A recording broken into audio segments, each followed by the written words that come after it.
Paramashivoham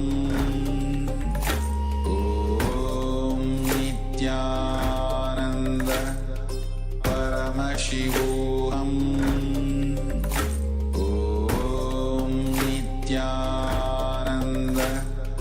Paramashivoham Om Nityananda Paramashivoham Om Nityananda Paramashivoham Om Nityananda Paramashivoham Om Nityananda Paramashivoham Om Nityananda Paramashivoham Om Nityananda Paramashivoham Om Nityananda Paramashivoham Om Nityananda Paramashivoham Om Nityananda Paramashivoham Om Nityananda. Welcome back as we enter into yet another beautiful and interesting session of today's Paramashivoham session, where in this session we are going to be learning the ultimate expression of reality.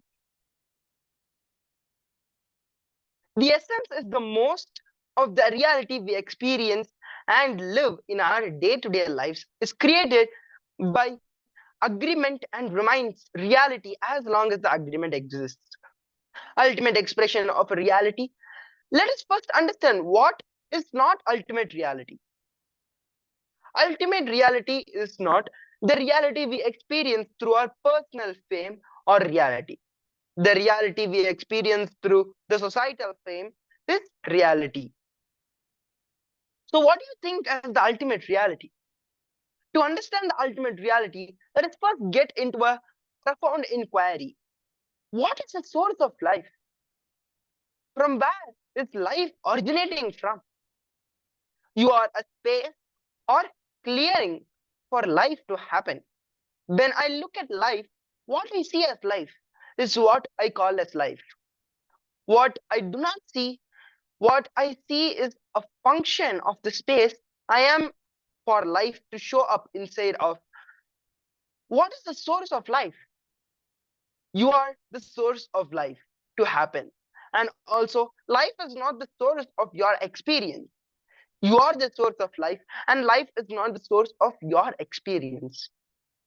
Now, if you are the source for all life to happen, then you are the source of all reality in your life to happen also.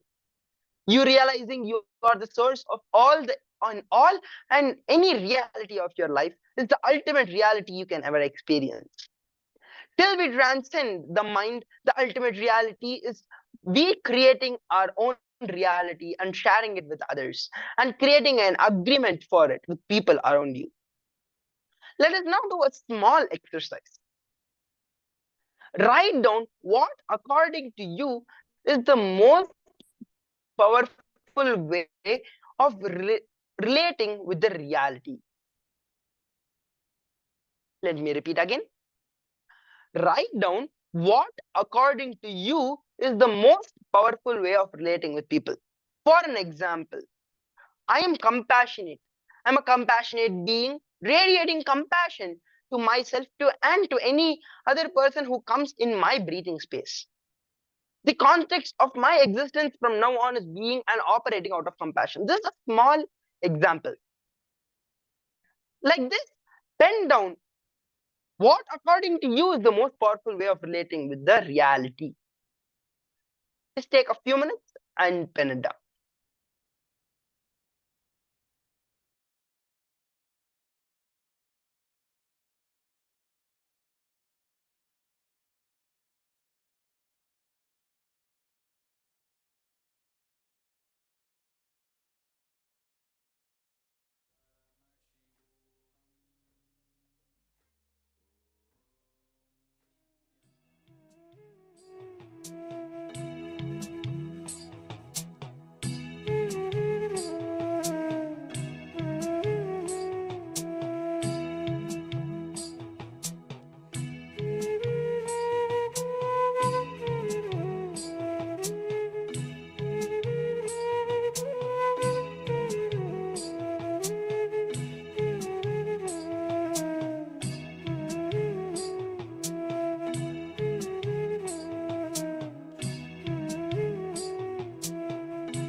Yes.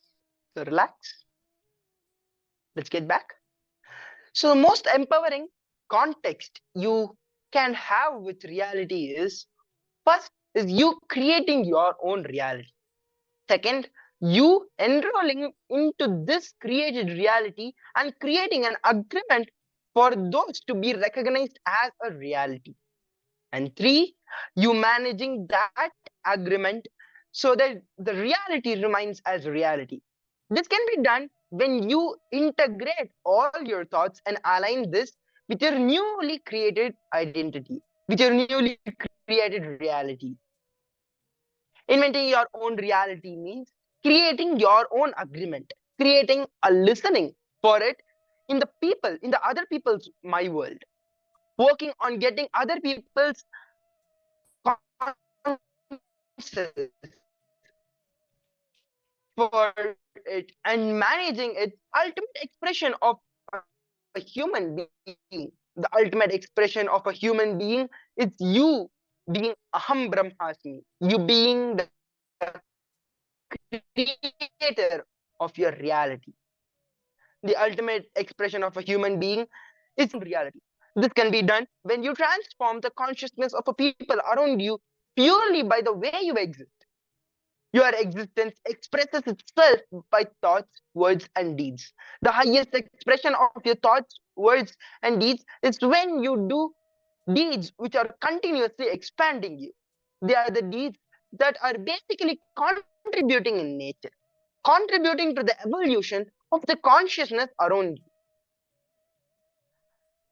So now let's watch a beautiful clip where Swamiji is going to be explaining deeper truths and giving us deeper understanding onto how to create our own reality.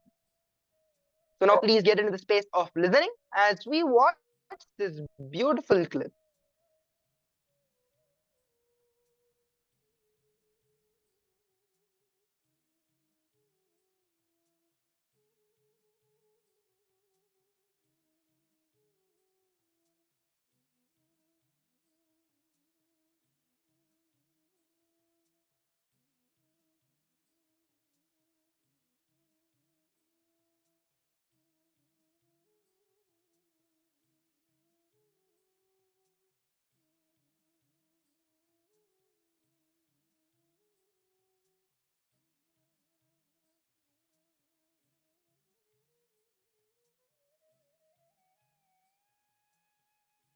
Just a minute, we are just fixing some technical issues.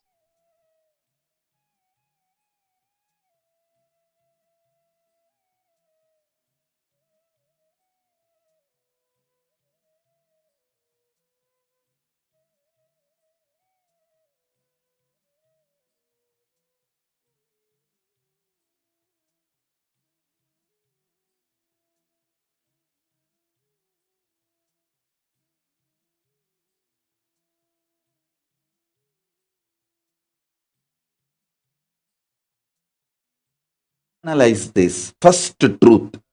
You are your ultimate reality. You are your ultimate truth. Paramasatya. Paramasatya about you is you are Paramashiva. Listen. There are various truths about you. Each identity you carry and play with the life is a truth for certain period. See, you are a wife as long as your husband exists. You are a husband as long as your wife is there. So your husband identity doesn't exist when you don't have wife. Your son, daughter, father, mother, each identity, employer, employee, any identity you carry is a truth at certain level for certain period of your life. But the ultimate reality about you, ultimate truth about you is you are Paramashiva. Listen. Only the ultimate truth about you, Parama Satya about you, ultimate reality about you, is only the legitimate identity of you. Parama Satya about you is only the legitimate identity of you. Everything else, even if you think exists illegitimately. Please listen, understand. Other than your ultimate reality, ultimate truth, Parama Satya about you, that you are Paramashiva, any other identity, even if you think they exist, first of all, they don't exist.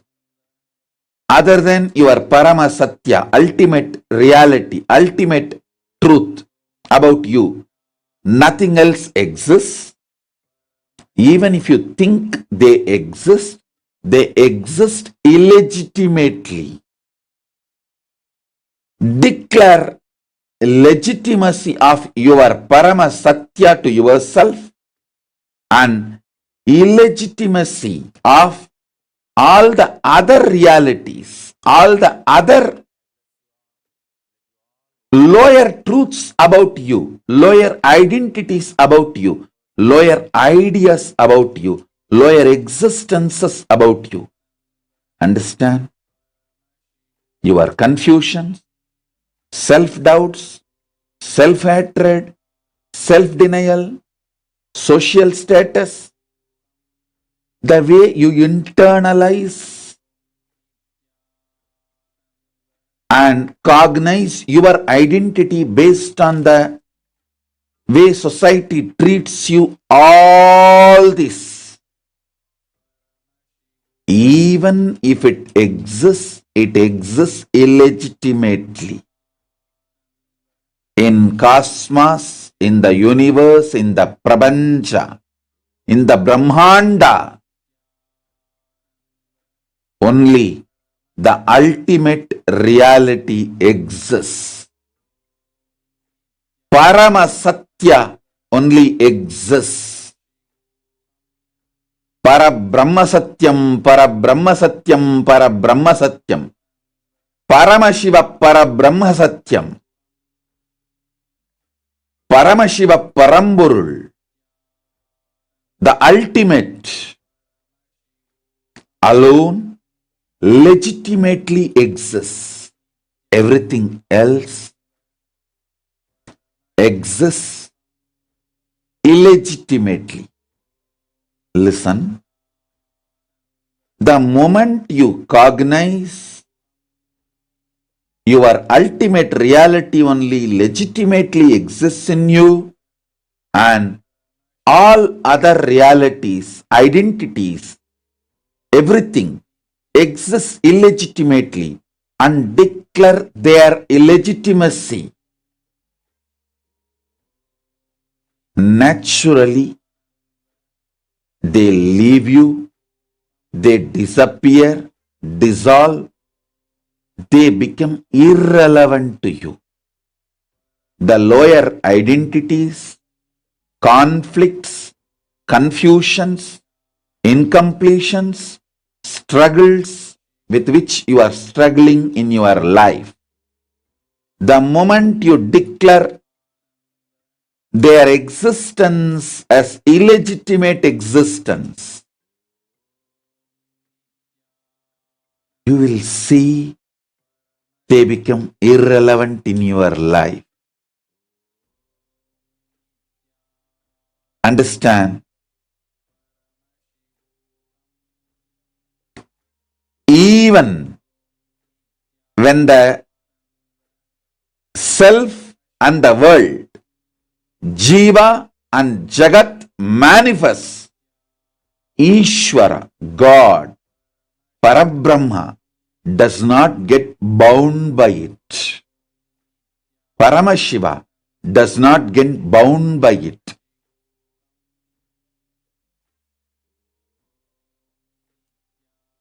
பசுவாகவும் பாசமாகவும் திரிந்திருக்கும் காலத்திலும் கூட பதி தன் ஸ்வயத்தையும் சுதந்திரத்தையும் இருப்பையும் இழப்பதும் இல்லை, மறப்பதும் இல்லை. இதுவே பதி பசு பாசத்தின் சத்திய உச்ச சூக்ஷ்ம தத்துவ பரமசத்தியம்.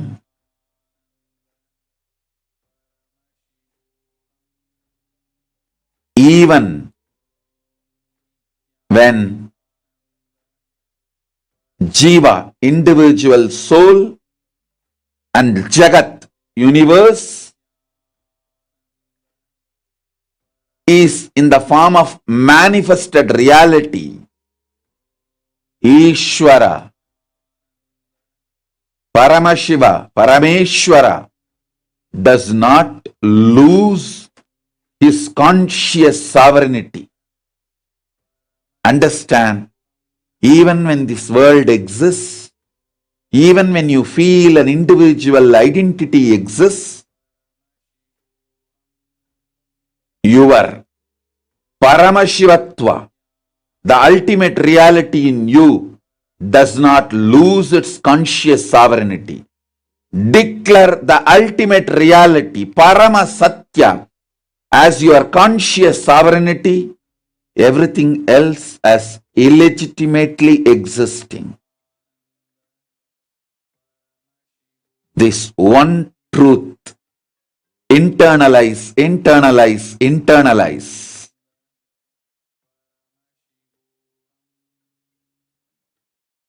You will see your life getting better, better, better every day.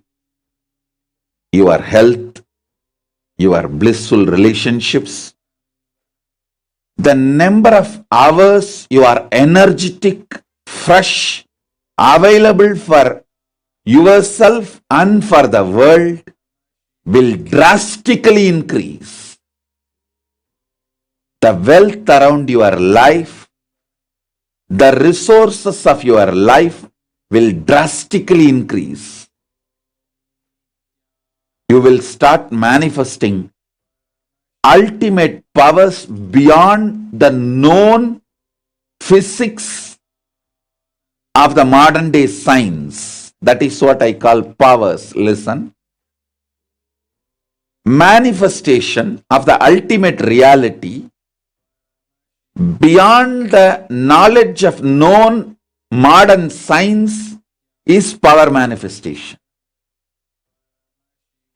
You will see this powerful cognition, ultimate reality, you are Paramashiva, makes you manifest powers of Paramashiva in your day-to-day life. And ultimately, enlightenment, liberation, moksha becomes your lifestyle.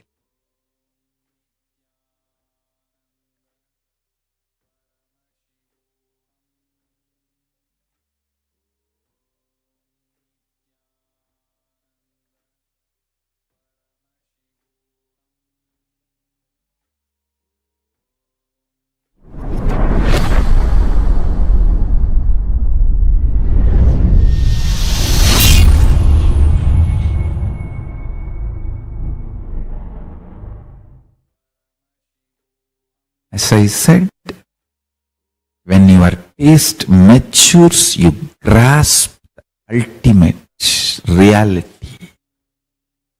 Then you will understand. You can't even say infinity is equivalent to infinity, because the moment you say infinity is equivalent to infinity, you are trying to develop binary logic for multidimensional reality. You can't develop a binary logic formula for multidimensional reality. Multidimensional reality can only be enjoyed, cannot be mathematized.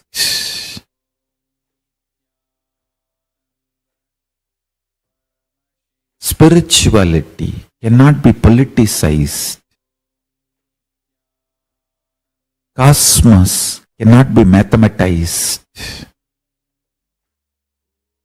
Sacred cannot be scienticized. The rare cannot be rationalized. Integrity is a conscious maturity. Authenticity is the maturity of your kundalini, your bioenergy.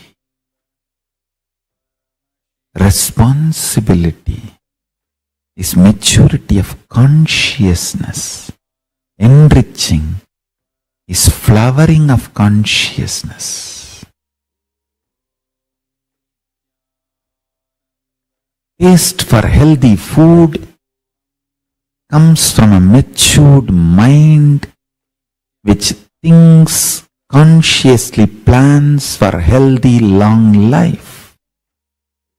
Don't ask stupid questions like people try to tell me, somebody who is completely teetotaler never eats wrong food, never eats the non-vegetarian food, never drinks, smokes. Suddenly if he falls into ocean and dies, what will happen? Hey, that is totally different.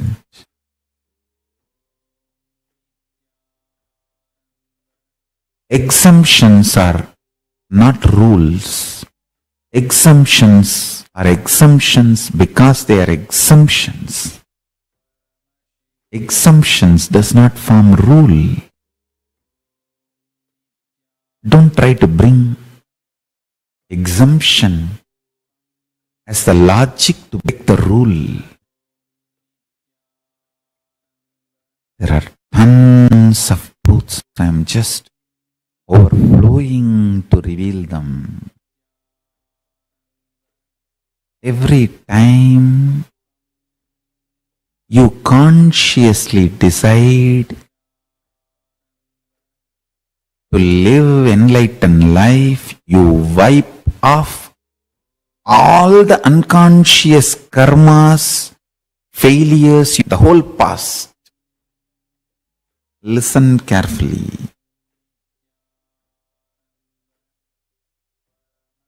When Karna does dana, he gives whatever is there. He doesn't keep something for tomorrow. Just like Karna dana. Understand? When Karna does dana, he gives away everything. He doesn't keep something to do charity tomorrow. That is the beauty of Karna. Karna doesn't think, let me keep something so that tomorrow I can continue to do charity. No. What is, finish it. Understand? Same way,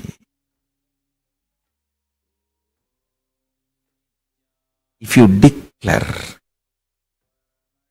consciously within you, let me live enlightened life from this moment.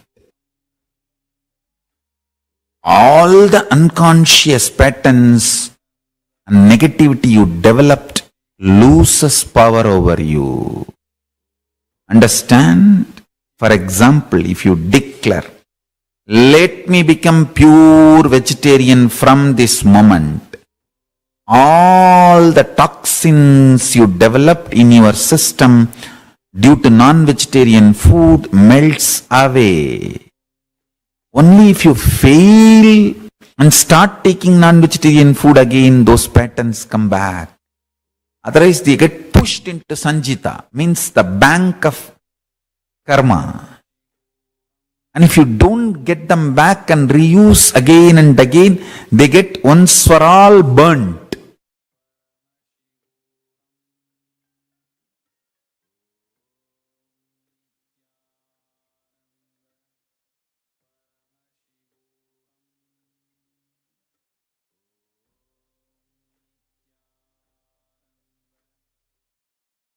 Yes, so Swamiji beautifully explained in this beautiful video. And then with this, we'll be entering into the next internalization exercise. And of course, before we entering into the internalization exercise, let's just look at the essence of whatever we have learned throughout this session. The ultimate reality is the ultimate expression of a human being. The ultimate expression of a human being is you being in the space of Aham Brahmasmi, you being the creator of your reality. So with this, let us get into the internalization exercise itself. So now pen down what realities you want to create from this truth and go on creating the space for them to manifest. Again, pen down what realities you want to create from this truth and go on creating the space for them to manifest. So the ultimate reality is the ultimate expression of a human being. The ultimate expression of you being the human is Aham Brahmasmi, you being the creator of your reality. With this powerful cognition, with you knowing that you are the creator of your reality, Aham Brahmasmi, pen down the realities you want to create.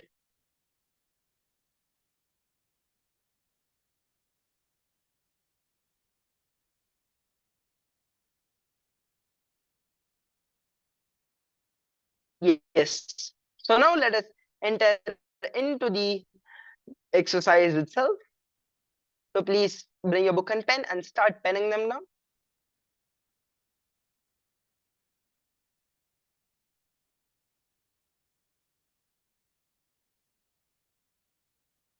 It can be a small reality or anything you want to change in your life. Just sit and pen them down, all the realities. Because now that you know that you are the creator of everything, you manifest everything. With that powerful cognition and with that powerful space, start creating your reality, the reality you want to manifest.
Yes.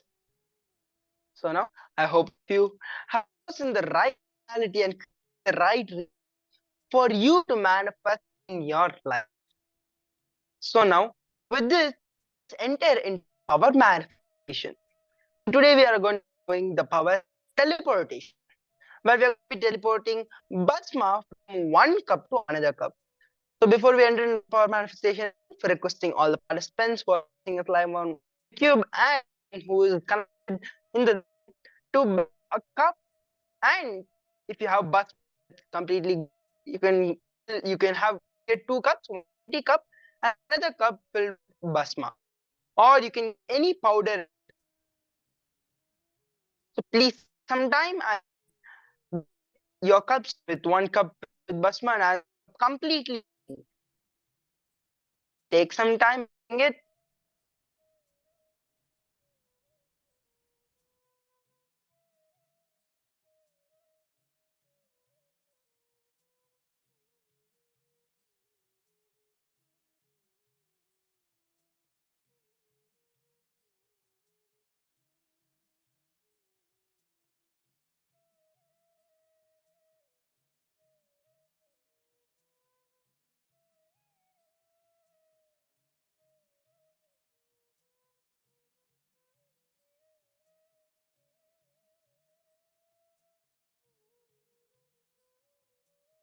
Yes. So now let's the power manifestation. So first let us look at the Shastra Pramana, scriptural reference for this power manifestation, for this power.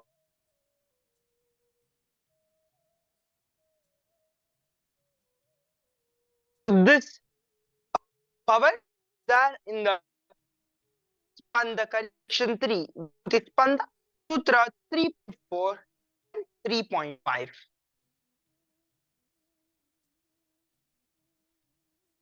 यदार्थोऽर्थो दृष्टा समयेऽपि चेति भूयस्फुटो भाति स्वभावोऽज्ञायोगिता. But Paramashiva says, indeed, as an object or static matter, which in spite of attachments in mind, perceived and instinctively, then up and manifest more distinctly and observed strength of one's virtual power. So when the yoga resorts to the of the activity, the highest potential nature of oneness with Sadashiva, then whatever thing or object or the idea with which static matter exists in this dimension, which our form, in which one seeks to know or manifest, where in whichever place or time, in whichever state or dimension, that thing or an object at once and not a long time is in man in that way nature of its true existence. This is the beautiful translation of this pramana. So with this, let's enter into the power station itself. So of the empty bowl you're having, empty you're having, you're going to be teleporting the mind to the empty. So before we start the power station, please take a photo of that empty.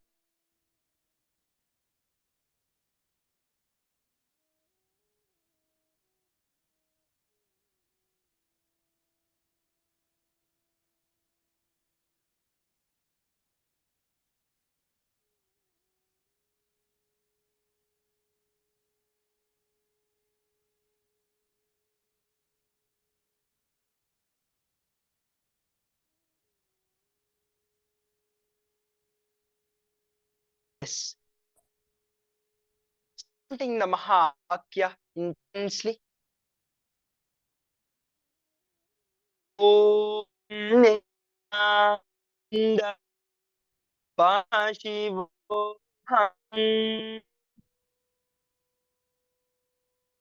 Om Nityananda.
Sorry for the technical glitch.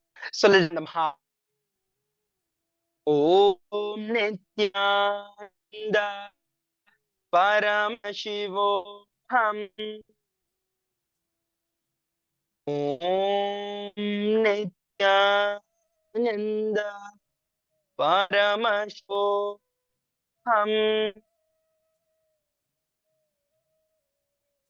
Om Nityananda Paramashivoham.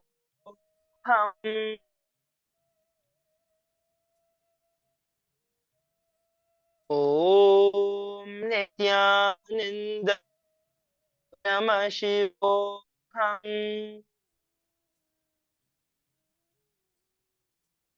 Now let's watch the beautiful video of Swami.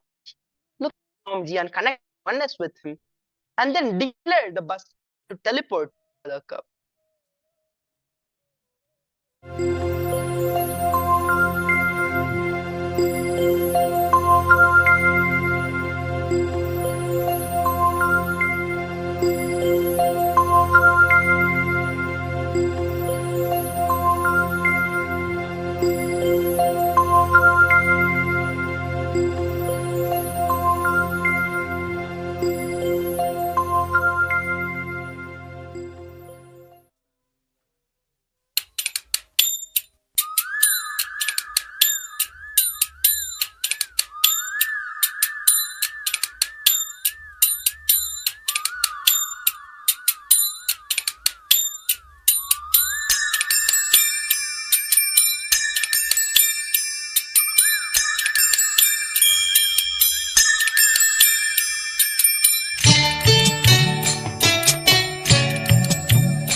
அண்டமாகி அறிவதற்கு அரியதான பொருளதாகி தொண்டர்களின் குருவுமாகி தூய்மையான தெய்வமாகி அண்டமாகி அறிவதற்கு அரியதான பொருளதாகி தொண்டர்களின் குருவுமாகி தூய்மையான தெய்வமாகி திசையெட்டும் போற்றுகின்ற என் ஐயன் ஈசனவன் திடமுடைய நித்யநந்தன் தினமும் என் சிரசை காக்க நித்ய சண்முகா நின்னை பற்றினோம் நித்யநந்த சண்முகா காக்க காக்கவே நித்ய சண்முகா நின்னை பற்றினோம் நித்யநந்த சண்முகா காக்க காக்கவே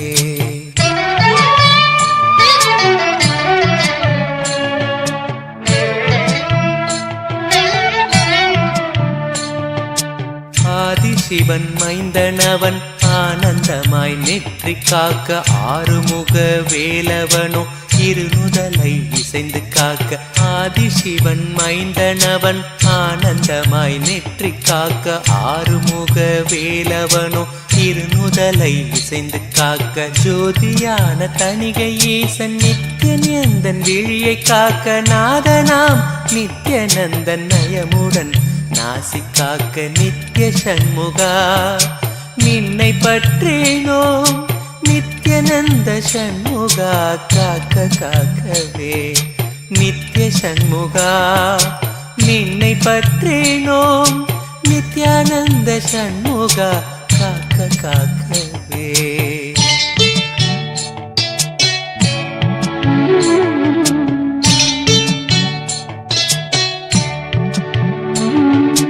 செவி இரண்டும் சிறப்புடனே சிவகாமி செல்வன் காக்க வாயை வேலவன் காக்க நாப்பல் முழுதும் நித்யன் காக்க செவி இரண்டும் சிறப்புடனே சிவகாமி செல்வன் காக்க வாயை வேலவன் காக்க நாப்பல் முழுதும் நித்யன் காக்க கருப்பை தன்னை கந்தன் நித்யன் கருணையுடன் காக்க பின்னர் பிடரி தன்னை பிரியமுடன் சிவ நித்யானந்தன் காக்க நித்ய சண்முகா நின்னை பற்றினோம் நித்யநந்த சண்முகா காக்க காக்கவே நித்ய சண்முகா நின்னை பற்றினோம் நித்யானந்த சண்முகா காக்க காக்கவே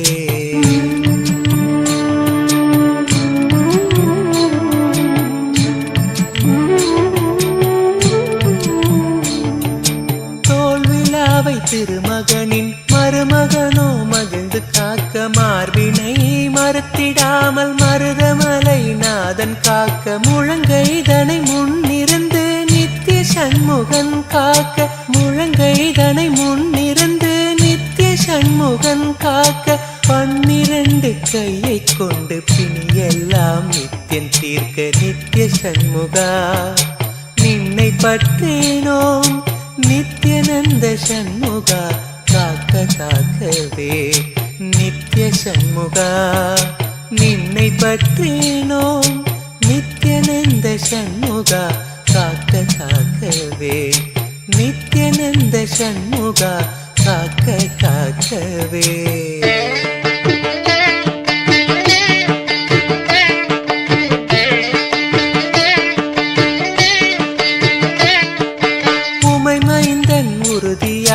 முன்கை தன்னை முகிழ்ந்து காக்க கைத்தலத்தை மால் மருகன் நித்திய சுப்பிரமணியன் காக்க உமை மைந்தன் உறுதியாக முன்கை தன்னை முகிழ்ந்து காக்க கைத்தலத்தை மால் மருகன் நித்திய சுப்பிரமணியன் காக்க பொறிக்கரம் விரல்கள் 10 பாங்குடனே புறம் கையும் பின்முதுகும் பின்னவனோ பிணியில்லாமலை காக்க நித்திய சண்முகா நின்னை பற்றினோம் நித்யானந்த சண்முகா காக்க காக்கவே நித்திய சண்முகா நின்னை பற்றினோம் நித்யானந்த சண்முகா காக்க காக்கவே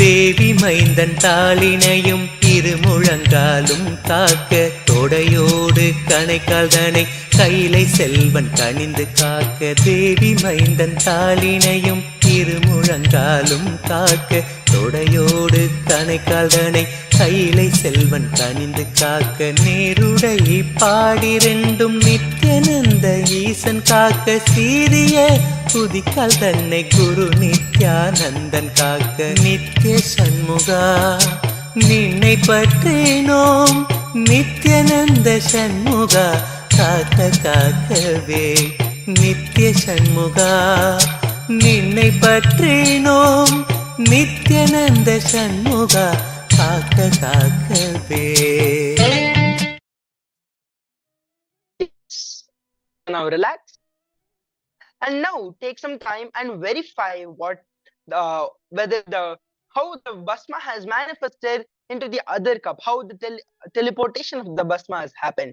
So please take some time and take a photo and verify it, and also post your experiences and the clicks and understandings you got throughout this session on social media handle, and also you can put it on the Zoom chat or on the YouTube chat, wherever you're watching it from. So please take some time and do it, as shortly we'll be entering into the next session. You can also take a short break. So soon we'll be entering into the next session. Hope you all enjoy this session. Thank you all. Nithyanandam. Om Nithyananda Paramashivoham. Om Nithyananda Paramashivoham. Om Nithyananda Paramashivoham. Om Nithyananda Paramashivoham. Om Nithyananda Paramashivoham. Om Nithyananda Paramashivoham. Om Nithyananda Paramashivoham. Om